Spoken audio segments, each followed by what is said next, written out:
প্রত্যেকটি মোবাইলে কিন্তু এই এরোপ্লেন মোড আছে। আর এই এরোপ্লেন মোডের একটা সিক্রেট কাজ আছে, যার সম্পর্কে কিন্তু আপনারা প্রায় 99% মানুষই জানেন না।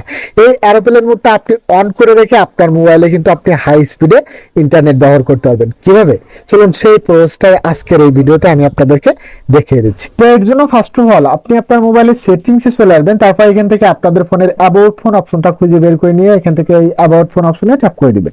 ট্যাপ করে দিয়ে এখান থেকে একটু স্ক্রল করে নিচে গেলে পেয়ে যাবেন ইন্টারনাল স্টোরেজ। এই অপশনটার উপরে আপনারা 5 বার ট্যাপ করে দিবেন যতক্ষণ পর্যন্ত আপনাদের এই অপশনগুলো না আসে।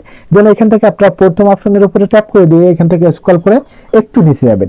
নিচে গেলে এখানে একটা অপশন দেখতে পারবেন মোবাইল রেডিও পাওয়ার নামে একটি অপশন। এই অপশনটা আপনারা এখান থেকে অন করে দিবেন। এই অপশনটা অন করে রাখলে কি হবে, আপনার মোবাইলের ডাটা চালু রেখে আপনার মোবাইলের এই এরোপ্লেন মোডটা যদি আপনি অন করেও রাখেন তাহলে কিন্তু আপনি আপনার মোবাইলে হাই স্পিডে ইন্টারনেট ব্যবহার করতে পারবেন। কোনো প্রকার আপনার সিমে কানেকশন থাকবে না, তবুও কিন্তু আপনি আপনার মোবাইলে ইন্টারনেট ব্যবহার করতে পারতেছেন। তো হেনা ইম্পর্টেন্ট ভিডিও, তাহলে ভিডিওটি সবার কাছে শেয়ার করে দিন, সবাই যেন এই সিক্রেট টিপসটি জানতে পারে। That's it.